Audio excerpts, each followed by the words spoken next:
السلام عليكم ومرحبا بكم. اليوم نحضروا وصفة من وصفاتنا التقليدية. هي حلوة صباعتين العروسة. الحلوة السهلة اللي نحضروها فمفم. هنا واش عندي في المكونات؟ عندي كاس سكر، كاس حليب، كاس زيت، عندي 2 حبات بيض، باكي خمار، وعندي لافاني. نديرو لافاني ولا القرص. هنا نبدأ نكسر 2 حبات تاع البيض. هنا نزيد الكاس تاع السكر، وهنا عندكم الاختيار، تحبوا ديروا كاس معمر ولا تنقصوا له شويه. انا هنايا درت كاس صغير ربع. وهنايا تحبوا ديروا لافاني ولا ديروا لو زيست نتاع لو سيترون. انا درت كما راكم تشوفوا ربيت حبه قارص. ونبدا نخلط جميع المكونات كما راكم تشوفوا، نخلطوها مليح باش هذيك الزيت ما تخرجش. ونزيد هذاك الباكي تاع لا ليفير شيميك تاع الخماره، ونبدا نزيد في الفرينه واللايم في العجينه. هذه الوصفه كنا نحضروها بزاف كي يجيو عندك هكا ضياف على غفله، ولا تكون رايح ضيف، ولا ونوجدوها بزاف نديوها معنا للبحر. يعني سهله، وتخليوها لازم تخليوها كيما راهي هكذا تلصق، ما ديروهاش يابسه بزاف.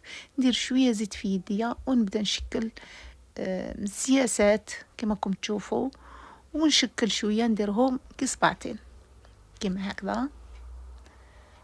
هذو هما اللي يسموهم صباطين العروسه.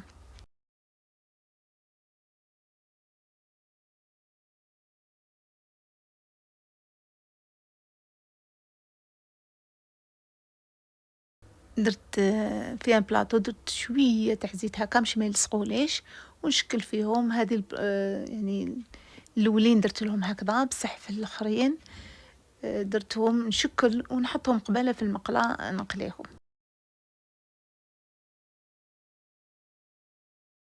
وهنايا النار لازم تكون متوسطة، ما تكونش قوية بزاف، لخاطر هادو لازم توقفوا معاهم. لو كان ديروا النار قوية ينحرقوا لكم من برا ويبقاو لداخل العجين ما يطيبش. ولا كي تنقصوا بزاف النار يدير لكم هذا الكفكف كامل. سما النار لازم تنقصوا لها، ومن بعد تزيدوا لها شويه، ومن بعد تنقصوا لها هكذا باش يجيو طيبين مليح من الداخل، ما يجيوش ما يبقاوش ما تبقاش عجينة من الداخل وتولي وتنحرق من برا.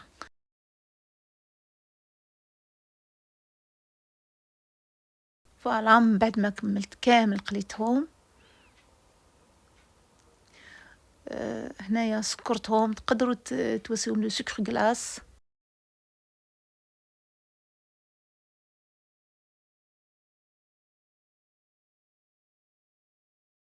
فوالا الشكل تاعهم في الاخر كيف خرجوا. دوك نقسم معاكم حبه تشوفوا كيف جات من الداخل، شوفوا كيش تجي.